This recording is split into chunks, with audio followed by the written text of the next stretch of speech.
Welcome everyone to the Sustainability Advisory Committee meeting on the 2nd of March 2021. Just Chris is here. Thank you, Chris. Got an apology from Nina, who won't be joining us today. So just so that everyone is aware of that. So before we kick off the meeting, read the preamble that we have to read as chair, so I'll just read it out. Good evening, everyone.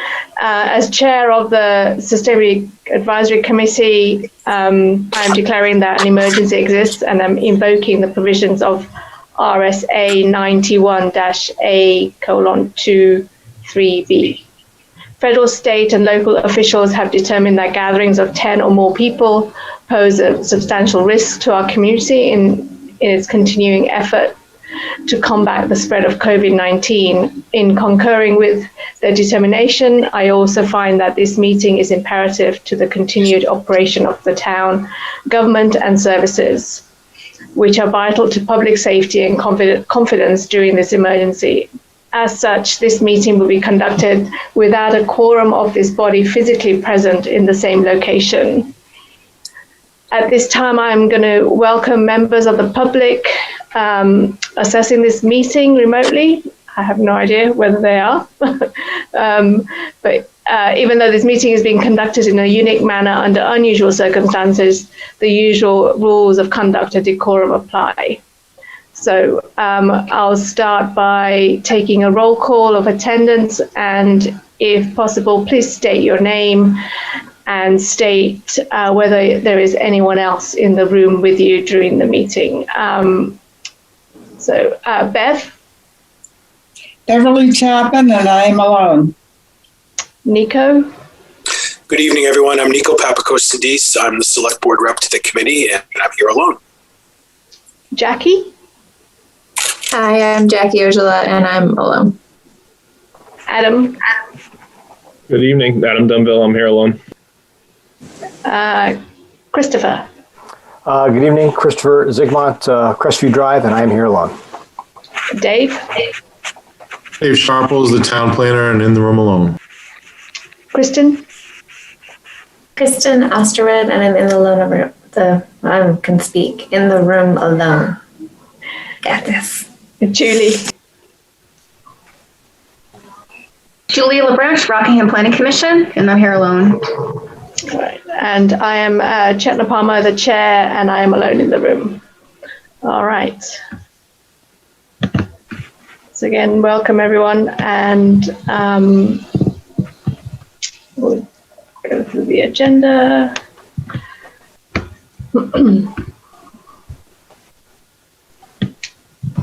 We don't have any public comments. So approval of the minutes from the 2nd of February 2021 that were attached to the agenda. Does anyone have any comments or corrections to make to those? Can I move to a motion for approval? Yeah, if that's your motion, I'll second that. All right. Okay. So we'll approve those. Action items from that, just an update on with the agenda that was sent out. I did send the statement that was read out in support of Jennifer Perry and the DPW's compost project.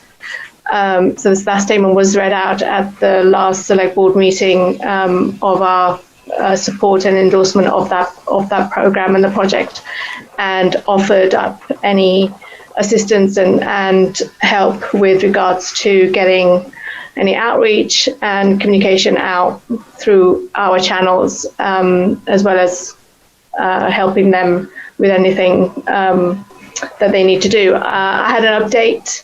So the select board did vote yes for it to go ahead, and Jennifer Perry updated me with a proposal, potential start date of the project going ahead of March 16th, which is really great. And it will be hoping that will ramp up towards Earth Day, which is April 22nd, where we could help DPW doing a more of a sort of a big sort of media shout out activity round that composting at the transfer station. So that's how things are at the moment. So any other action items or updates from anyone, if they're not already on the agenda?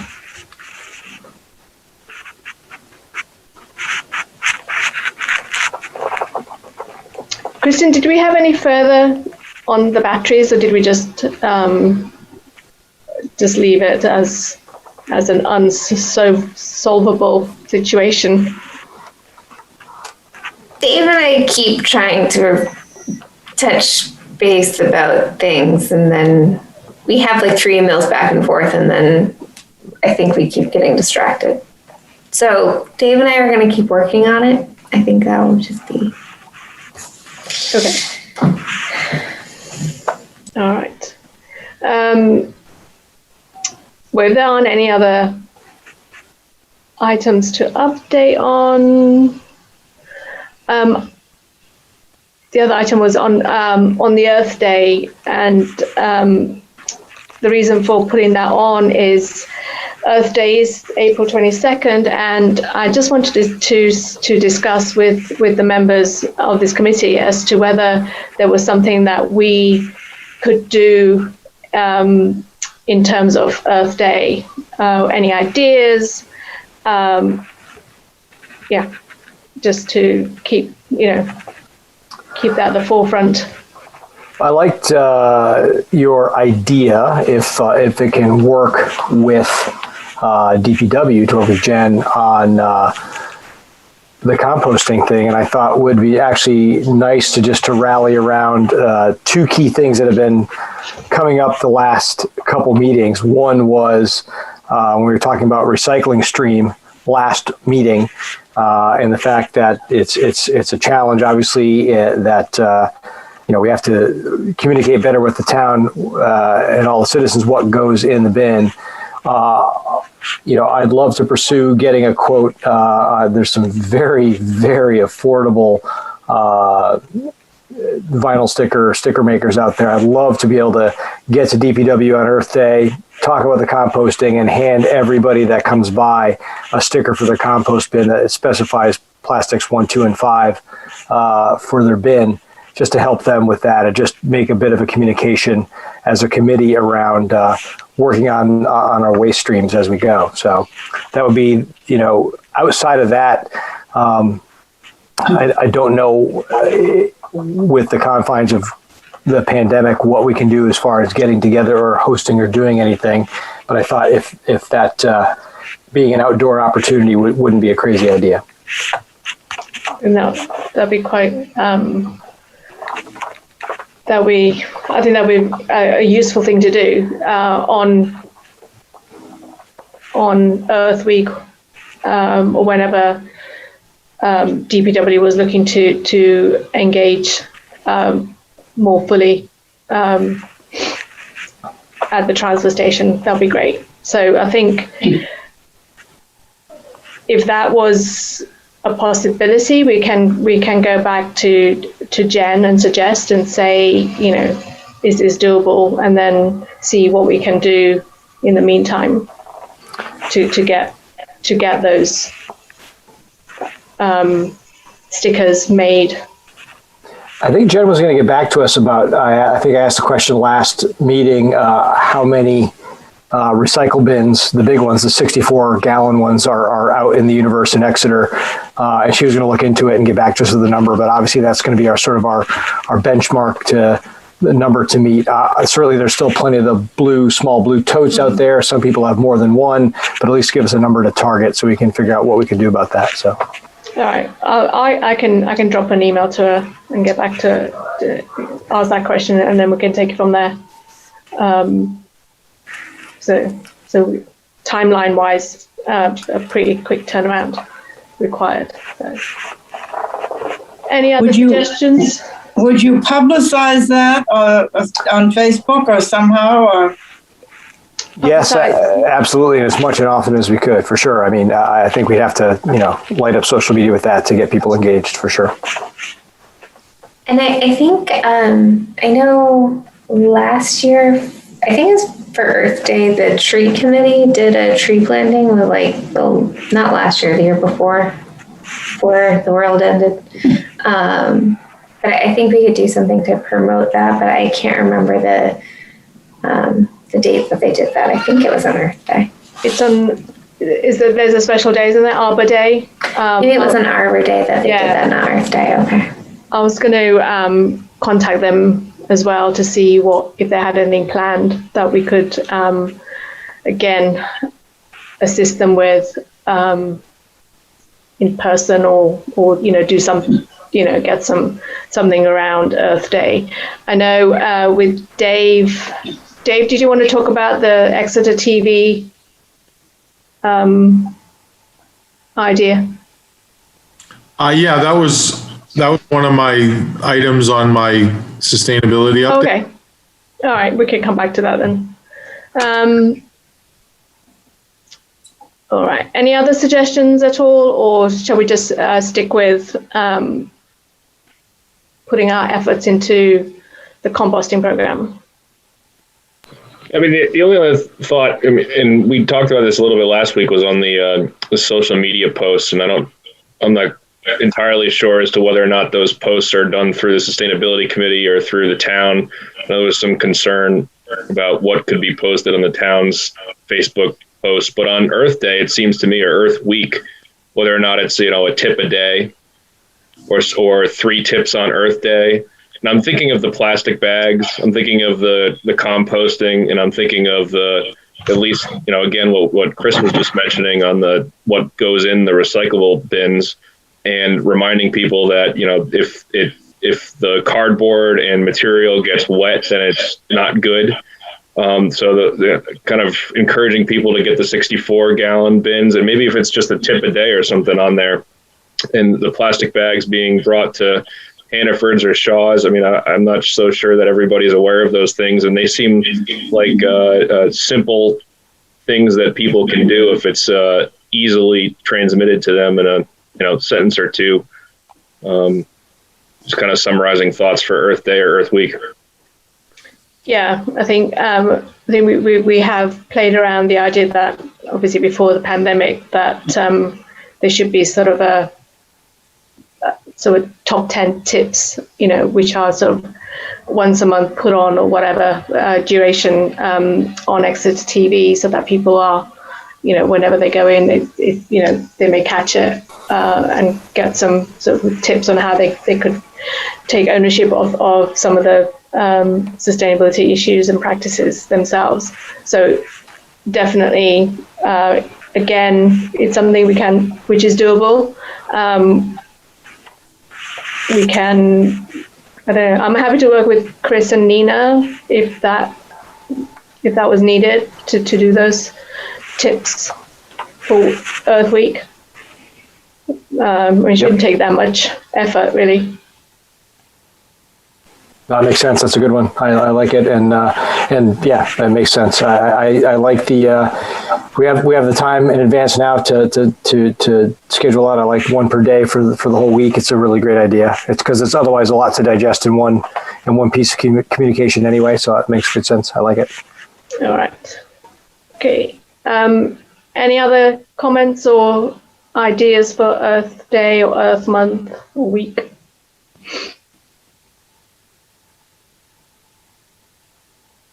Yes, Julie? I just had a question about what, I didn't read the minutes from last month. What are you working on with respect to composting? What's that effort entail? With the composting? Yeah. At DPW. So it'll be open to the public and people could go bring yard waste and food compost too, or? It's a pilot project with Mr. Fox. Oh, okay. So there's going to be 2 bins, I believe, at the transfer station. And that's going to start in the next couple of weeks. And again, it's on a pilot project with the expectation, hopefully, that it can advance from there. So it's following a similar program that a lot of our neighbouring towns have already adopted, where residents can use those bins, take their compost materials, organics, a lot more organic items than you would otherwise be able to compost in your backyard. And it's a free service for the residents of Exeter to utilise. And then Mr. Fox would then empty the bins and take it to his facility in South Berwick. How are you promoting that service? So Jen came to our meeting last month, and so we just are helping her. I only got an email today from her as to the timeline they were looking at. So we just said that we would promote it through our sort of social networks and the sustainability page. And I'm sure DPW also has a Facebook page, and they'll be doing it through their outlets as well. So. Julie, when the select board voted to approve the pilot project, we asked Jen to make sure that it was advertised. We also suggested doing a PSA on Channel 22 at some point, and then also reaching out to the newspapers. So we're hoping that we'll be able to advertise that in many different ways.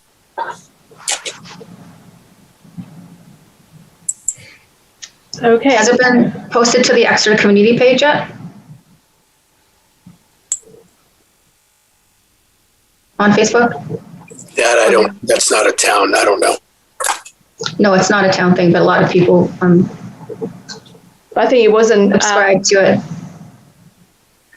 I think we certainly can. I mean, any one of us on the committee here that are citizens can certainly pick it up and put it on there. I think as soon as it's confirmed and defined, yeah, absolutely, we should, for sure. I mean, talking to some of the residents, some people I know that they'd already heard about it, obviously through listening in and watching the select board presentation and so on. So it's a question of just getting it out there, information. Yeah, I guess I was kind of like thinking about my own personal self. I moved to Exeter a couple of months ago, and I don't have cable TV. I don't really look at the Exeter TV stream unless I'm specifically looking at a certain meeting. I don't get a newspaper. Everything's online, so I hadn't heard about it, and something I would definitely like to take part in, and certainly help promote if possible. But if you don't have those outlets, they're very traditional outlets. You would probably never hear about it, the program. So I think that and we might get into this a little bit more with the handout that I sent earlier today about trying to reach out to broader audiences with this type of activities and initiatives. So I think we discussed this last meeting in terms of the different channels to promote this, and we're taking sort of direction in terms of from DPW. It's their project, and the timeline that they're looking at, and so it's waiting on to see if March 16 is a confirmed date for the soft launch, and then to work with them and promote it through the Sustainability page, through the town website, through all the other sort of social pages that we have. In both Chet and Julia, if I'm not mistaken, I'm not looking at the report in front of me, but if I remember from the communications review, actually DPW has the second most trafficked Facebook page in town. So actually it's a really valuable Facebook page, and because it shows up in people's feeds, it's actually pretty progressive. So I think if we are successful in getting that on our town Facebook page, the DPW page, and if some of us on the committee actually post in both personal and Exeter Community Forum, I think we'll actually be pretty successful in getting it out there, at least getting it popping up in people's feeds. Yeah, right. Well, I'm going to have to subscribe to the DPW page because I don't. So there you go. The YMCA has a nice community board too that we might consider posting something there. I know a lot of people are, routinely visit that, and it's probably another good place to consider. Yeah, I guess what I was thinking of is sort of, trying to get it out into more mainstream, where if someone didn't have a reason to go to someone's Facebook page or even subscribe to it or go to the like the DPW website, if it wasn't a reason for them to go, they wouldn't see the post. So trying to get it more mainstreamed, and not so much that people have to go find it. No, for sure. And I think that's the value of at least the Facebook stuff, is that if you do like it, you do give it a thumbs up, it should start showing up in your algorithm, especially if you visit it a few times.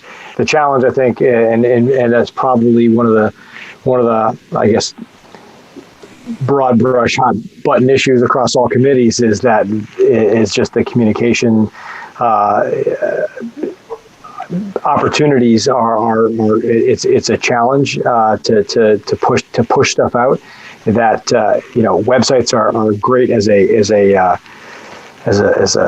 resource to go visit, but we need the stuff arriving in people's social media feeds on a regular basis to keep people aware. And I think we just have to continue to hone that process. I know we're struggling with that process on this committee, and we just need to continue to work on it. I think we know the path now to take an idea and codify that here in the committee and get it to Dave, who can vet it through the town, through the proper channels. So I think we just need to kind of continue to work on it and practice it, I think. So. And I think on the Exeter Forum and also the other Seacoast Goes Green group, there's a lot of, I'm active on it, and a lot of other people are active on it. And so there would be, as soon as you post, it would be shared and it can reach more people that way as well. So I think there is ample sort of social media outlets for people to find what's happening or what, that it would be happening with the project. And not for nothing, I think Zuckerberg owes us a favor. He went to school here and walked our streets for 4 years. He owes us a little better effort with the algorithm here. It doesn't show up often enough. I think he owes us one. So. Yeah. I even think even when you post an event or you're trying to advertise something like a composting initiative, is to don't forget to say, like and subscribe so that you'll get, future notices and other, because sometimes people they forget or they just don't pay attention to that. So just kind of honing in on that, like and subscribe, and, you'll get all the information in the future. Okay. So we can move on from Earth Day. Dave? Thank you. Yeah, I got quite a few updates. First one, I know we've talked about, I've told you about the NEMS, which is the New England Municipal Sustainability Network, and I was appointed as their representative. I was excited when I found out about it. I asked to be on it, petitioned them, and then the select board appointed me. And they're a group of sustainability officials, sustainability officers, sustainability coordinators across New England. And it's kind of a network that tries to make it easier for all of us to implement sustainable actions and priorities by not inventing things ourselves, but looking what other people do.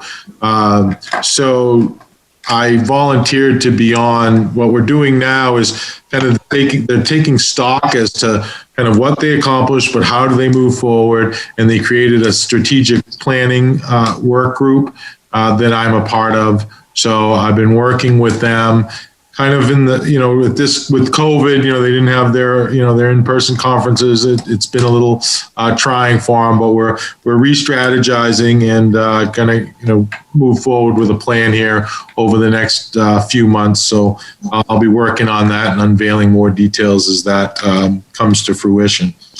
The second thing is the solar at the landfill site. That is, up for a vote next week. Renee Allen, Lou Hitzrott, and others from the Energy Committee did participate with me, and I did a little PSA video with Exeter TV. Thanks, Bob Glowacki, yet again, last Tuesday. He did ask me for some stuff today, so I'm guessing it's going to be imminent. It's going to be put out there for viewers in anticipation of the vote next week. Speaking of solar arrays, the DPW had a 50, I'm sure we've talked about, they have a 50 kilowatt solar array, and it was in year 8. It was under a PPA. We did not own it. We got some benefit out of it. We were required to purchase, we were in agreement to purchase the power, use the power that came from that. It was a behind the meter, but we were approached by the owner, Revolution Energy, to possibly purchase the array 8 years in. And we had Revision Energy do an analysis on it.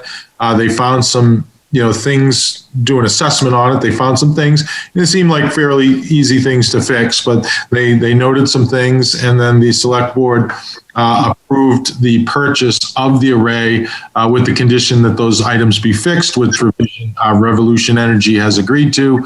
So those will be fixed, and we're going to own a solar array, and we'll own those RECs. So that's exciting. We'll own that power and not be in a PPA situation, because it seemed a beneficial path to take for the town. Also, just want to mention the UNH fact sheet I sent out. We had discussed this at a few meetings ago, and I think I was asked to put this UNH watering gardening fact sheet on the site, and I said I would, but wait until the spring, until it's kind of timely. And despite the weather today, today was when I was going to put it on, and I couldn't seem to find a UNH fact sheet on it. I found some great articles that talked about, when to water and how to do it. So whoever brought it up, if you have that fact sheet, and you could forward it on to me. Otherwise, I'll just try to maybe put a link to the articles about it on the website. And then Dave, that might be a cooperative extension fact sheet. Yeah, that's where I was on. Okay. I looked at all, 43 pages of fact sheets today twice, and they don't have one on the, and in the link you click from the article just puts you to the fact sheet page, but doesn't show the fact sheet's not on there. So I'm not sure one exists, but and the last thing is Chet mentioned earlier about a Green Minute video.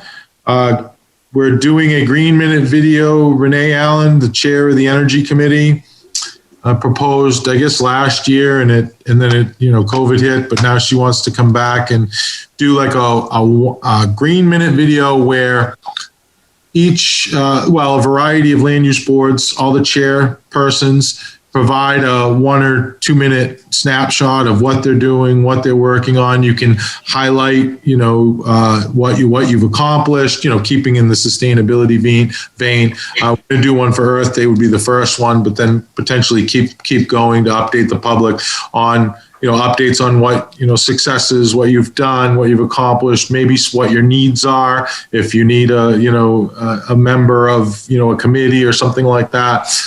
Green tips that maybe Adam mentioned earlier, maybe that's, we could provide those on it and so forth. So that's exciting. We're going to start filming that. I'm going to film that this week with Bob, my intro, and then the chairs have been invited. So we look forward to getting that out there and doing that on a somewhat regular basis. So then the next update is with Julie. I think she's next on the agenda anyway with the coastal program grant, and I would pass off that update to her. But if anyone has any questions about what I've said, please. Would you want to comment, Dave, on the warrant article, on why we should support the warrant article to dig 4 new wells to the groundwater for Exeter? I mean, that is a sustainability issue. Yeah, I mean, I can tell the article, I mean, I don't know, it's not my warrant article that I put forward, it's the DPW's. But if you're talking about groundwater exploration, that one. Yes, that's the one I'm referring to. Well, I mean, we've had droughts. We've had significant droughts. We've had some restrictions on water use, and the DPW and their engineers feel that it's warranted to search for more water and have more water available to be a more resilient community.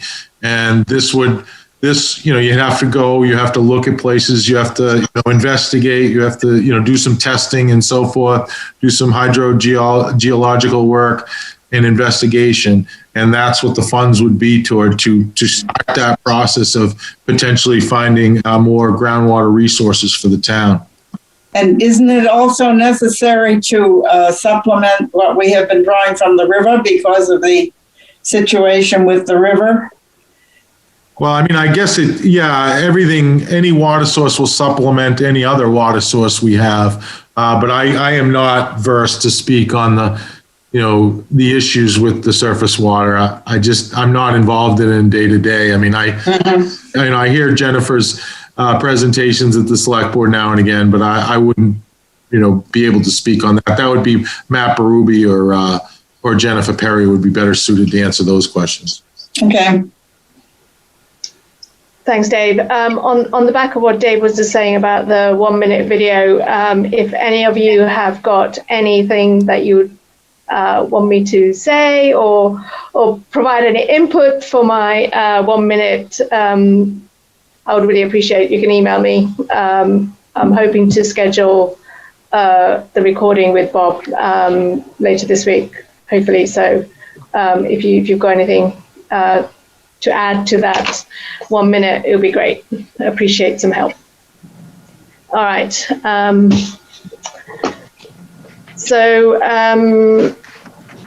Next on the agenda was the communication social media. It's just an ongoing communication issues.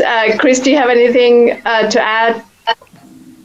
No, other than just to share mea culpa and disappointment that we weren't successful between our last 2 meetings to successfully get things into Dave's hand to get posted on our Facebook page. I'm going to make a concerted effort this period to pick up that baton and run with it. I didn't want to step on any toes, but I think I just want to step on a few toes of the dance and get the information done, because I think we're letting our community down by not communicating all these great ideas that come up here at the meeting, and we're just not getting it to the finish line.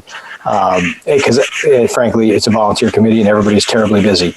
But I'm committed to rising above that and getting a few things, especially in our run up to Earth Day and some of the hot button issues that are opportunities for us really between now and the next time we meet. So that's all I would have to say, and I welcome any feedback or comments on that. All right, thanks, Chris.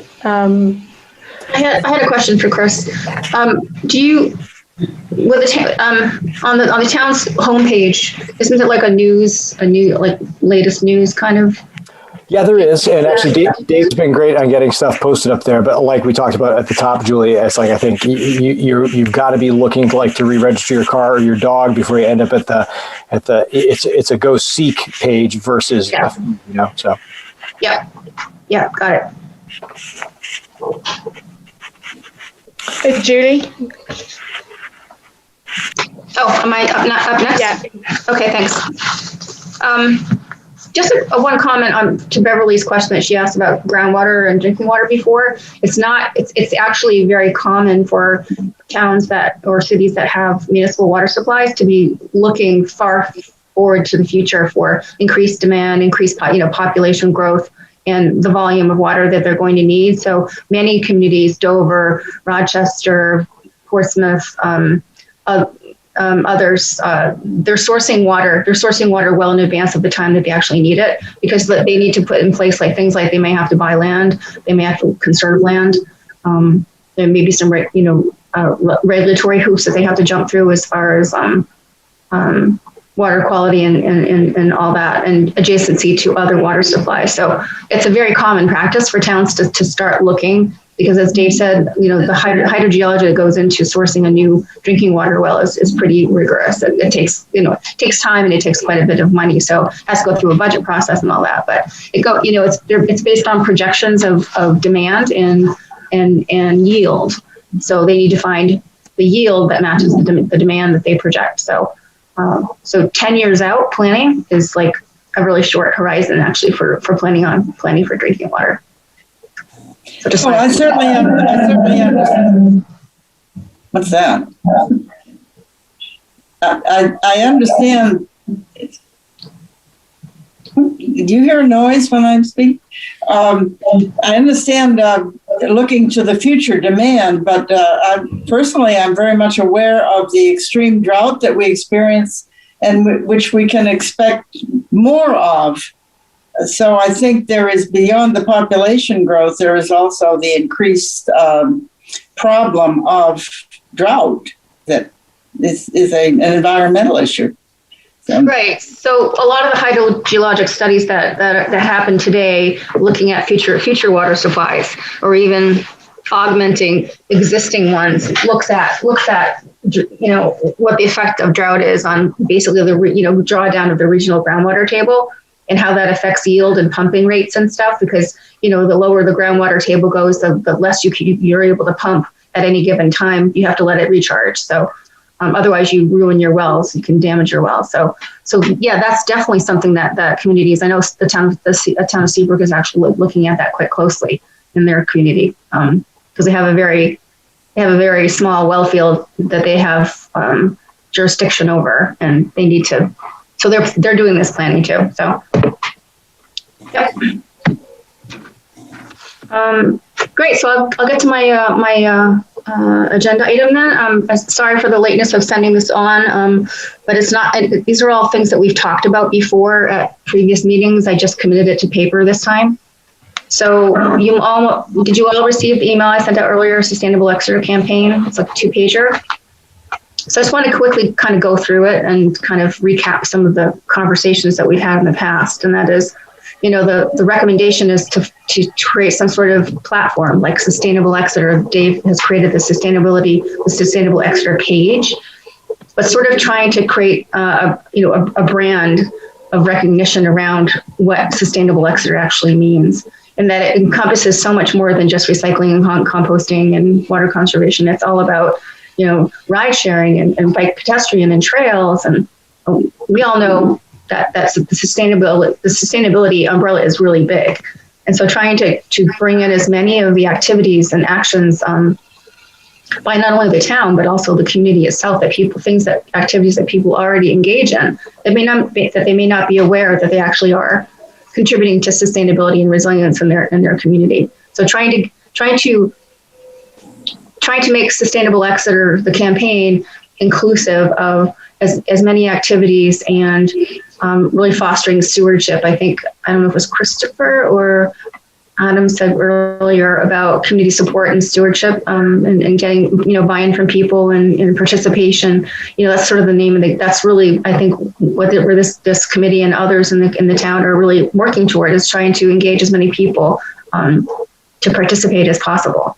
So by branding it some way, whether it's a graphic or whether it's just the word Sustainable Exeter in a pretty graphical form that can be added as a logo or onto either a public service announcement or a Facebook page post or a piece of printed material or whatever it ends up being, that people will start to understand and recognize it as something that the community as a whole supports. And I think that let me talk about this a little bit later. The needs assessment and the situation assessment that was done last year really drives home the point that the situation assessment shows how much the community has actually accomplished over the last, Dave, would you say the last decade? Probably the last 10 years or so. And then, what it needs to work on, how it would like to advance some of the things they've already done and accomplished, or, strengthen them or expand upon them, or, take on some new challenges, as you all have been talking about some new challenges and new initiatives and things. So that's what recommendation number 1 on page 1, at the top of page 1, is all about. There seemed to be quite a bit of positive feedback the last time we spoke about actually doing this. And hopefully what it would be a, an initiative or an action that anyone in the community could use as sort of that, what we call that, that label of recognition. So recommendation number 2, just below that, is to advance a proposal to the select board to adopt the Sustainable Exeter campaign as a policy, where all town activities, DPW, with whoever it ends up being, who are doing sustainable activities, will use this brand of recognition as a way to get under the sustainability umbrella. I'm just going to keep going through. If anyone has any questions, raise your hand or just interrupt, and we can have a conversation about it. So looking at the next item down is the Sustainable Exeter website. So my suggestion is that the needs assessment and situation assessment documents that were produced by this project, the coastal program, Sustainable Exeter, Exeter Resilience Project, be posted on that webpage. And maybe even have a little corner of the page sort of dedicated to what this project is all about and what it hopes to accomplish. That's recommendation number 4. So those are pretty easy to, not hard things to do, but I think it will get some information out to the public. I think that that will really help them to frame what sustainability has meant to the community and what it can mean in the future with respect to the needs assessment.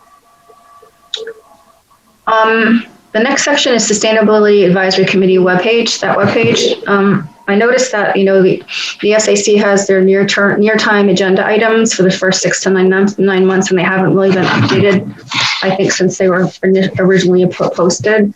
So I think item number 1 likely needs an update, maybe even just a recognition that Dave has been hired as an interim coordinator, for the sustainability office, and kind of reframing, where the committee wants to take this in the future.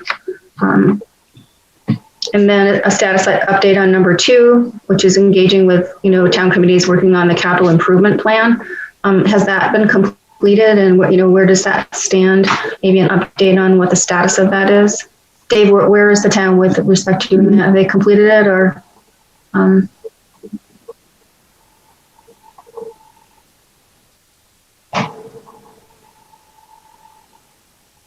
You don't have to answer now, but I think that's I was pulling it up and following you I wanted to pull up the document you were reading off of. Okay. So just to maybe, an update on what's happening with the capital improvement plan, and, Yeah, the capital improvement plan is ongoing. It's updated every year. Right. It needs to be updated because the Parks and Rec and the library were both the big issues at the time. And now, they've both been voted on, and the library's almost done. Yeah, so I think, like a status update on this is that, what sustainable actions have made it into the capital improvement plan over the last couple of years, and that the town seems pretty dedicated to incorporating sustainable building and planning into their plan. So I think maybe just expanding on it a little bit, and maybe every year just a little blurb, with an update of any important actions that were taken under that particular agenda item. Next one is establishing a role and protocol for official website and social media deployment by the SAC. It sounds like you are, actively working toward that. But I think maybe just adding maybe a detail like an, update and, what you've been, some of the things we've just been talking about tonight about pushing some notices and information out to a broader audience, using social media a little bit more strategically. So maybe just an update on that. And then the last one is to post town accomplishments. So I recommend that the needs assessment and the situation assessment and documents from the Resilience Project be posted to the SAC website as well. Never hurts to have it in more than one spot. You could link it if Dave were to draft or to upload the documents to the Sustainable Exeter page. You could just actually create a hyperlink to link to it. That way you're not duplicating, uploading of documents. You just link to hit the, his section of the page and would go right there. And I didn't know where the committee stood with respect to a vision and goals in coordination with Energy and Conservation Committee status. Has there been any movement on trying to, develop a vision plan, a vision and some goals in coordination? So maybe just a status update on that. For, I guess just for, for visibility and for, and maybe even, in 2021, we're only in February here. I'm sorry, March. Keep forgetting it's March. Maybe updating, the near-term agenda items and either, eliminating some or adding some if you want to. But I think that might be a worthwhile activity for the committee to work on, to kind of revisit those near-term goals. And also, that section of your webpage could be, accomplishments, of what we did, and then our near-term goals, and here's what we want to be working on in the next, year or so. Just to give people a feel for, where you're headed. And the other recommendation, number 7, is basically to really work with other partners and stakeholders in the community and in the region itself. There are lots of local community service organizations and other organizations that, really work toward sustainable practices and sustainable policy, such as, even affordable housing and trails, park and ride and rideshare services, food and farming, and land conservation and renewable energy, programs. But there are also regional sources of, for funding and technical assistance. And Dave took good advantage of the UNH Sustainability Fellow last year. Was last year, right, Dave? You applied in 2019, but you worked on it, the inventory, the greenhouse gas inventory in 2020? Yeah, last year. Yeah. So there are lots of organizations, and I listed a few here, that can provide funding and technical assistance and other types of advocacy and support to your sustainability and resilience initiatives. Like, I was thinking really of trying to create a memo from the Rockingham Planning Commission with all the activities that we work on and we do on a regular basis every year, that can really feed into some of the initiatives that you might be working on in the future. So things like Household Hazardous Waste Day, which typically happens in October, the middle of October every year.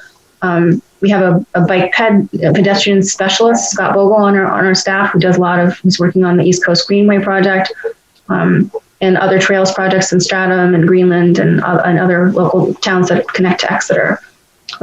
He's also very much active on the Coast board, which is the bus service that goes all the way from Dover through UNH and over to Exeter. And he's also quite active in either preserving or creating new park and ride situations for people in different towns, satellite park and ride. So there are lots of things that we do, and that didn't even scratch the surface of the things that we work on is from a land use planning standpoint, environmental protection standpoint too. So really kind of getting a feel for how each one of these programs can, and what they can bring to the table for you. And what I can probably do is create a small paragraph for each one of these entities and describe to you the kinds of resources they could bring to the table for you. So if you're looking for a new initiative and you need like Dave, you need the lawn watering, the yard watering fact sheet, I think I can probably reach out to my cooperative extension folks and find that for you pretty fast. So please use us as a resource, because that's what we're here for. Judy, can I just sure? Can I just ask the needs assessment and the situation? Is that the documents that you produced? Is that what we're talking about? Or posting those online? Yeah.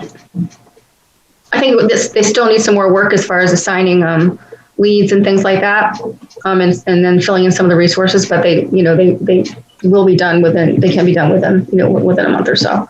So were they ever shared with all their heads of the departments on what their aspirations were in terms of sustainability or projects that they were working on? Not yet. So that's something that has to happen. Yeah. So share those assessments with the department heads for comment. I kind of didn't want to do it during the budget cycle because everyone's heads are kind of spinning with respect to getting everything done. So we're kind of a little bit of a lull now and a little bit of a quiet time. So it's probably a good time to actually do it.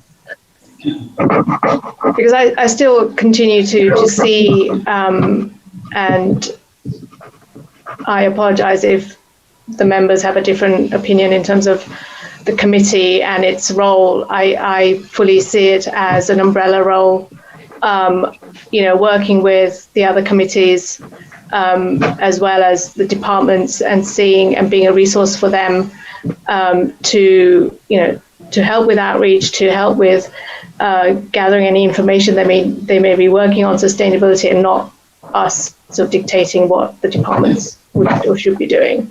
Sustainability does cover, and impacts every single activity and department that in the town. So.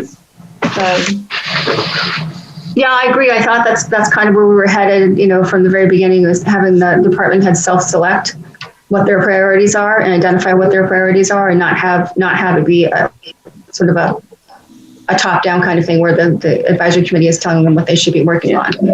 They self-select and they they identify their own priorities. Dave, I just had a quick question for you. Did we reapply for another UNH fellow for this summer or not? We did not. We did not have the funding. Pretty much it was level funded this year, and I did not ask for any additional funds. So I passed on this year, but intend to follow through again next year. Okay. Assuming the budget, assuming, that's something that I, feel comfortable asking for the budget next year. Dave, what would you use the fellow? I'm sorry, go ahead. Dave, will you be able to do the greenhouse gas inventory again this year, or will you wait until next year to update it? I will wait. Okay. So that's what the fellow would be working on in a future year, is updating the inventory? No, not necessarily. That could be part of it, but I was looking to also do a townwide inventory. We did a municipal operations, and then we do a town line baseline to get that. I think that's just as important. Dave. Anything else, Julie? I wanted to ask if there were if there's any messaging that I could help with as far as creating news releases or social media posts with content on them. So things like, David, you just kind of jogged my memory that one thing that has come up before was to try and get people to use the carbon calculators that are out there to calculate their carbon footprint. It's kind of something was very much in fashion a number of years ago, but I think it's really eye-opening when you actually look at it, and then you start tweaking. Like, okay, so if I reduce my, and of course, I reduce my mileage this amount, a week, and consolidated trips and things, and did ride sharing or something, or carpooling, how much would I reduce my carbon footprint? And you can go in, you can tweak the numbers. It's always super surprising what one small change can make to your carbon footprint. So I could come up with some resources and come up with like a paragraph or something that could be, put onto a social media post or wherever. So if there's any kind of topical messaging that the committee would like me to work on, I can certainly do that. Maybe something like that would be useful. I mean, there's a couple of free apps you can have. You can just download onto your iPhone.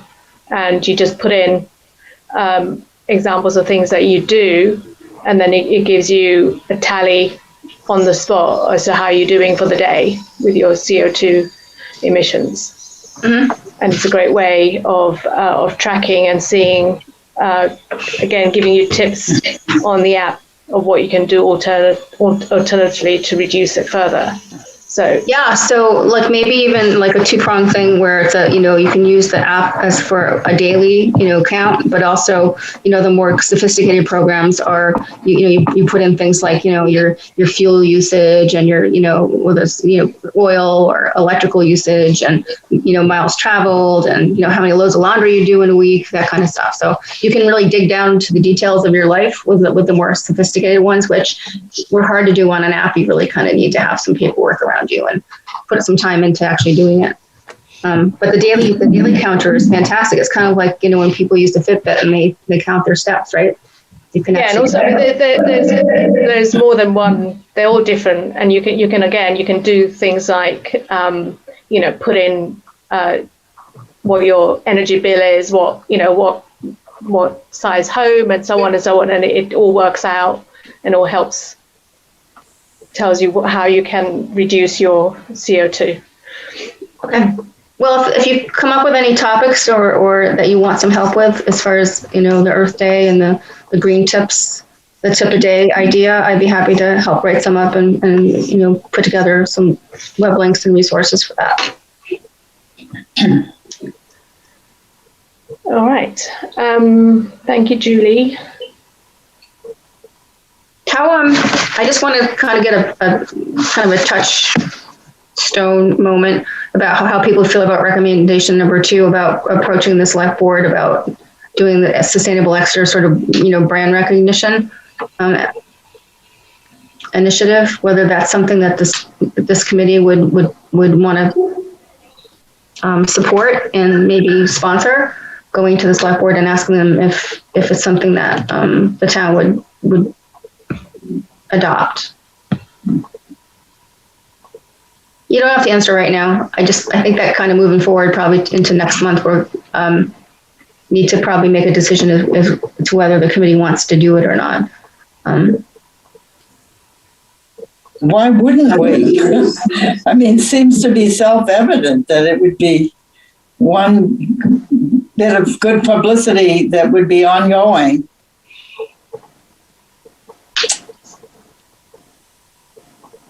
Okay. You all have my email, so if you want to chime in individually and give me your thoughts, that'd be great. I could write up sort of like, I don't know, Dave, what do they call them, resolutions, or when the select board, or proclamation, or what is it? I forgot what they call them. I've heard of both, I guess. I'm not sure I know the difference between a proclamation. I don't know. More like a motto, isn't it? The town adopting a... I think when they joined they had that agreement about joining the Paris, adhering to the Paris Climate Treaty and all that. That was a proclamation. That was right. So it's a commitment, right? So it's a commitment to do commitment, right? To take some sort of action. Isn't that what I think it means? So the action would be to promote this brand or this brand recognition as a town-wide initiative. But does it come with, as a communication tool, just like there are policies and restrictions on, for example, where you can use the Exeter logo, the town logo, there would be caveats, policy document drawn up for using Sustainable Exeter without it being misleading. That's for me, my biggest thing is, I don't want Sustainable Exeter to be seen as a greenwash sort of exercise, and being misused. I agree on that. I mean, at a very high level, I think it's a very interesting idea. I think the devil is always in the details. A style guide for who can implement, how, the do's and don'ts, who commands the artwork. Is it a proclamation or is it an internal memo that every department that meets the criteria needs to do this, and who's gonna marshal that thing? And then probably the biggest thing I would support what Chetna said is that we want to be viewed by the actions, and I'd really be worried about any glance of greenwashing at all. I mean, that would set us back decades in trying to earn people's trust. So I guess my thought would be that, if the select board were to take some sort of action, that it would only be used by town sanctioned boards, committees, departments, people who are under the guise of the town manager and the select board, who already have supervision and have oversight. So they wouldn't be doing anything or using it in any way that would be, as you said, sort of misusing the idea. You're still relying on there still needs to be like criteria under which it would fall under, and it could become subjective in terms of how it would fall out, how the term sustainable is defined. Do we go back to the EPA sustainability definition and then ensure that it incorporates the proper use of the terminology? Because I think there's a part of me which thinks great, and then there's another part which I totally would put brakes on that in terms of like I said, how it's used and so on, and the policy behind it, and also not having like the communication committee, working through the situation of how the town communicates and its policies with that. And so again, it would, in some ways, it would fall under their sort of remit, or their sort of in terms of drafting a policy on how you would use that term, sustainable Exeter, and what do we mean by it? And who manages the filter, right? As you said, whatever the criteria are, then in each instance, somebody would have to pass that action or that statement or that activity through said filter to make sure it actually meets that criteria. I mean, again, at a very high level, it's a very attractive idea. I just be worried about the details. Yeah.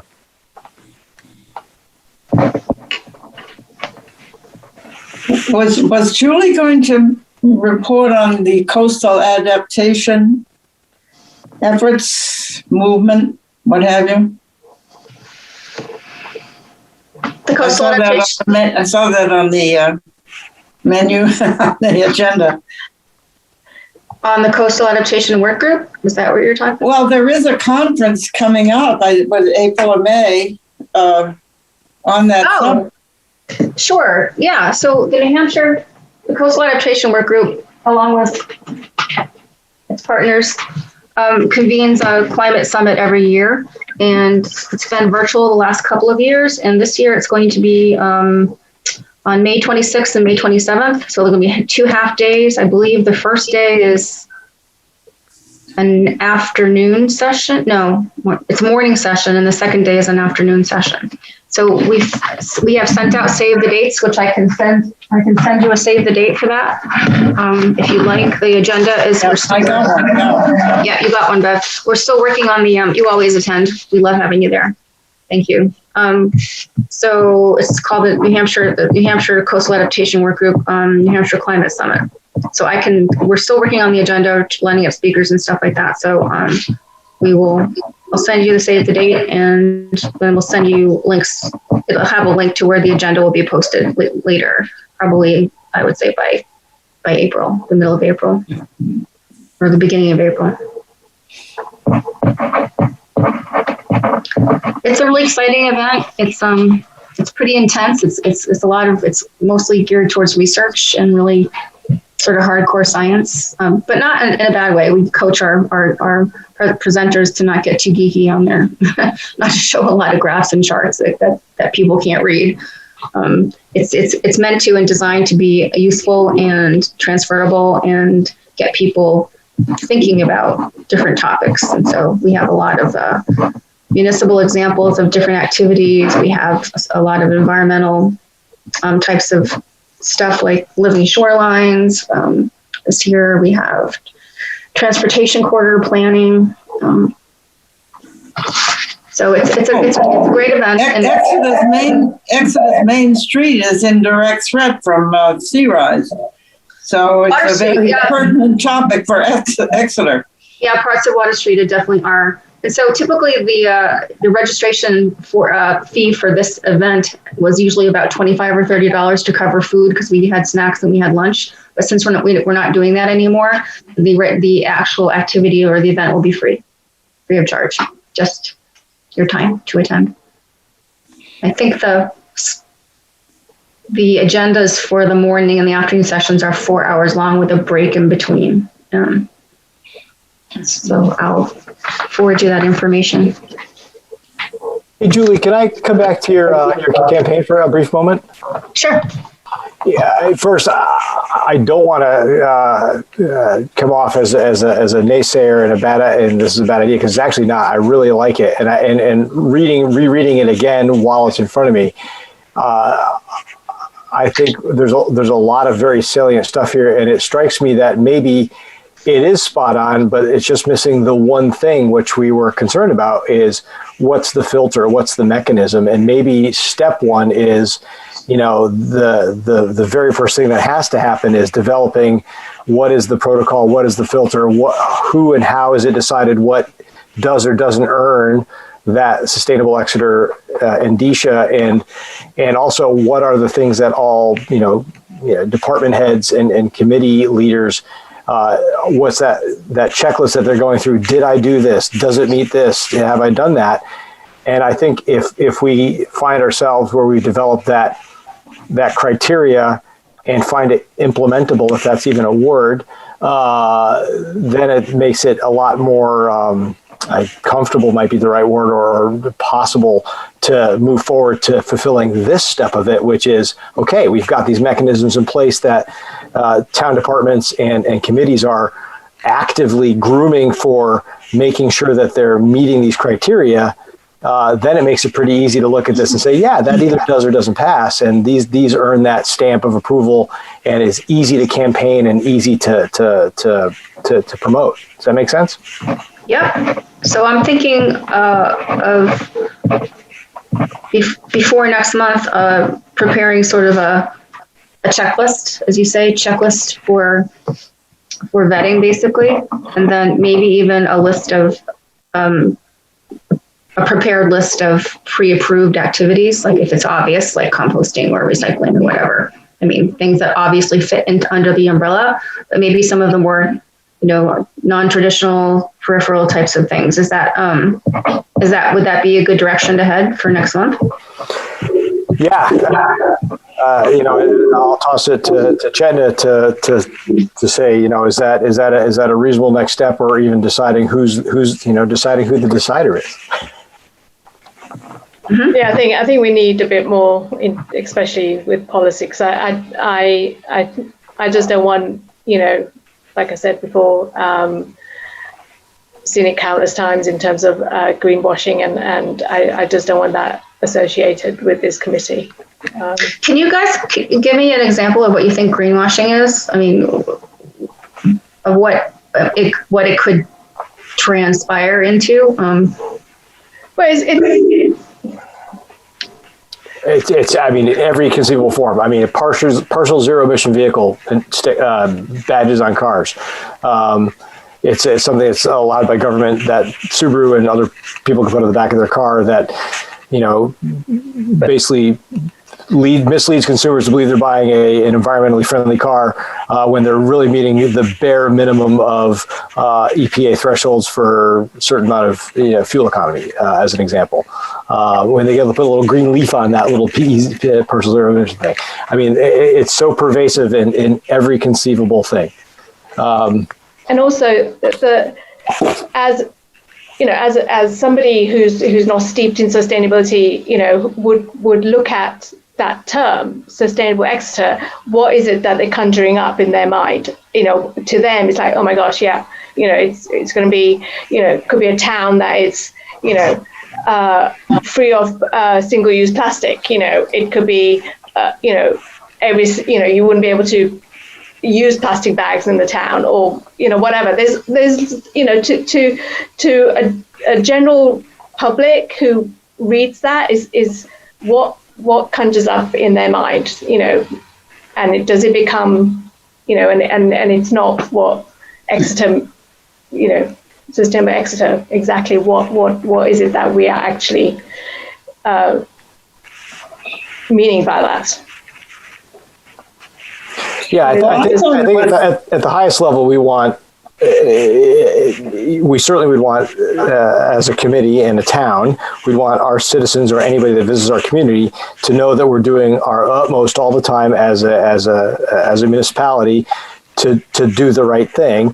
And that's great. It's just unfortunate, like I said, I think when you start to really take that apart and you start to brand it and perhaps over leverage it, I just wouldn't want to mislead people, or worse, have it come off that we weren't really as sustainable as we could be if something earns that thing. I think it also invites challenge. That's the other thing. I think we should be challenged. I think we should have our feet held to the fire.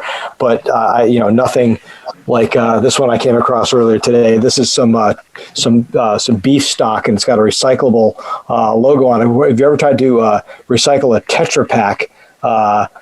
The hoops I would need to jump through to make this actually recycle.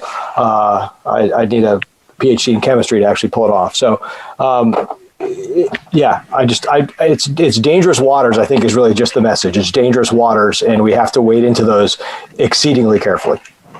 Well, I thought that it was supposed to be a goal. It never occurred to me that we would be saying that we are sustainable now. Of course, we're not. I assumed it was going to be a goal that would be worked toward by all the different groups and departments and so forth. But it's a challenge and a goal, but it's certainly not what we've got now. But if you, I think it requires a bigger discussion. But if you just read Sustainable Exeter, it's what is the image that comes up in your mind, and you may see it as a goal. Someone may say, oh, it's sustainable already. You haven't said that aspiring to be sustainable. There's different ways of reading that statement. And like I said, I think it needs a bigger discussion, and it needs people to weigh in as to what it is that we actually want to achieve by using that term, and how it would be used. And well, maybe we need to modify the term a little bit. Well, the town has a sustainability coordinator and a sustainability advisory committee. Is it begging for a more clear definition of what sustainability actually is? Is that like? No, but I meant if it's going to be some sort of a motto, maybe it should be. I'm trying to think of some wording, and nothing is coming at the moment, but it needs to be becoming sustainable somehow. But you still need a definition at the end of the day. Becoming sustainable. So what are the parameters that we are looking at, and also are we saying that we are sustainable at 50% of whatever the parameter is, or are we sustainable at 100%? And it comes back to, the fact that sustainability, covers all manner of work and activities that happen within each and every single department. And it's... How about the road to sustainability, something like that?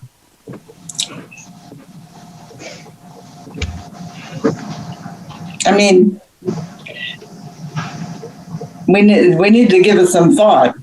It does, and then it begs the questions that do we need the logo or the identifier or whatever it is, I mean, everyone, you assume by the, whenever you go to neighboring towns, they have, this town recycles, signs up, or, their equivalent blue bin says, like Exeter recycles or Newmarket recycles or whatever, and it's I don't know, I think. I mean, that's part of the false communication already, right? Yeah, I think it takes us down to a situation where, we may, departments have done sustainability practices, works, whatever comes into, under different departments, and it's a question of, if that term is being used for PR purposes, then there needs to be a real understanding of what it means, how it's used, and what the criteria is. Because I think... Well, I think you're raising a question as to whether that term ought to be used at all. Well, yeah, I mean, like I said, it needs to be defined, and that definition needs to be, really thought through as to what we mean by sustainable Exeter, one person has a different idea to the next person. So I think, we are going into waters that I think without that discussion and without an understanding as to what it means, would, in my opinion, would be doing us more harm than good. Where I think, Julie, you're spot on is, I think, a lot of our near-term agenda and some revisions to our charge and things like that, and make sure we're checking off the things that we've done, at least specifying those things, and maybe even the town under the select board's direction can come up with, a sustainability manifesto of, achievable or, objectives that we're going toward, or things that we'd like to achieve. But even that's a pretty big row to hoe right there. But at least, it can indicate to the consuming public that at least we're making an effort, or at least have some awareness that we're trying to achieve some things. But honestly, I think, Julie, you're right, that if we can, address some of the things that are already on the website and do some updates and maybe refine, we go a long way to communicating to the public that we're making an honest effort. Okay. I think my one suggestion would be to go back to the Sustainability Office proposal that was put forward by the ad hoc committee before the SAC was formed, and go back and look at some of the language that you have in there, because it does, I think you define sustainability there. It just feels funny to me, not funny, like haha, funny, odd, that, this group and others are working under the umbrella of sustainability and you don't have a definition for it yet. So I think that putting some parameters around it. We've got a definition. We used, it was the EPA definition of sustainability. But it's not on your website. It's not on your webpage. It's not on Dave's webpage. It should be. It's under the charge. Oh, is it under the charge? Okay. Yeah. All right. I'm looking at the time, and I'm keen to sort of move on. Any other business? Bev, you had some products. Well, I was going to mention that here at Riverwoods, our sustainability committee has begun to try to not only educate people about the need to boycott plastic, but to suggest products by which they can begin to do that. And so last month, as you know, we were advertising laundry soap sheets in place of laundry detergents in large plastic jugs. This month, we have been advertising toilet paper made from bamboo. Gives a crap, right? That stuff. Yeah, it's not so much the plastic as it is the trees that we would be trying to save, although the bamboo paper does replace the plastic wrap that most toilet paper comes in, so there is that too. This bamboo, I love it. I started to try it and I discovered that it is substantial enough that you don't have to have 3 yards of it in order for it to be usable. I mean, 1 yard is enough because it has substance, it's perfectly comfortable, and I love it. So if you wanted to advertise that on one of your websites, I would send in the write-up that we have been using. Please email them over, Bev, and then we'll post them up on the media. All right, who do you want me to send it to? Yeah, I mean, send it to Nina and then CC it to me. Okay. That'd be great. So sorry to interrupt again. I just quickly went on to your SAC webpage, and you do have a very broad definition, and you have some examples of what it actually means, and you break it down into different categories. So I think you're well on your way to having a framework around what would qualify.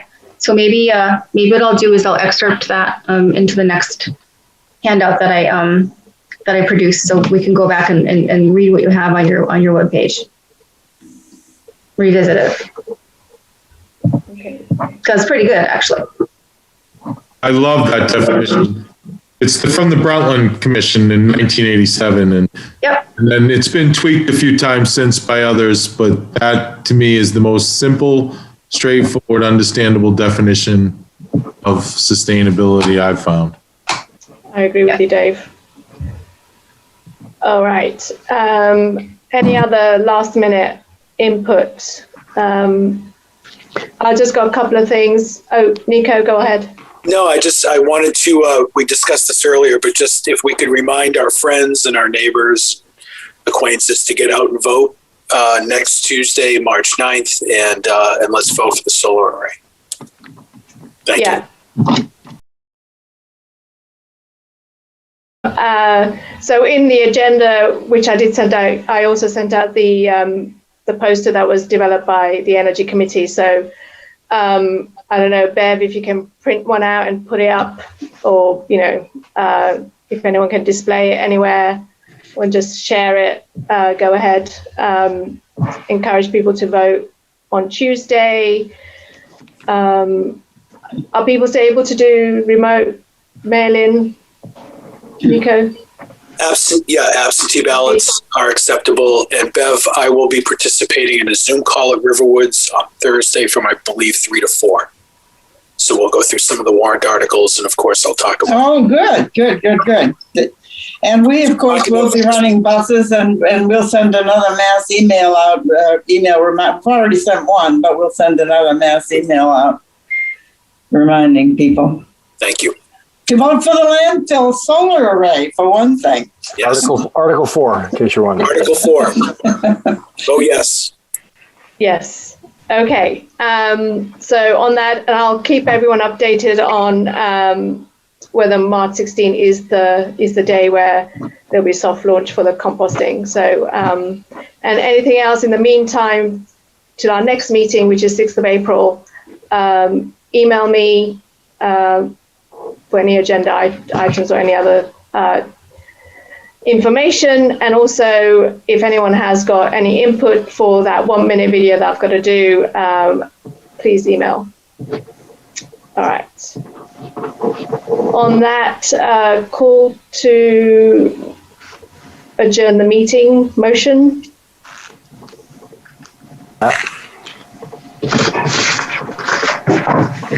Like, get motion to adjourn. Sorry, motion to adjourn. All right, it's 8:24. All right, everyone. Thank you for your time. Thanks, everybody. Good night. Have a good night. Take care.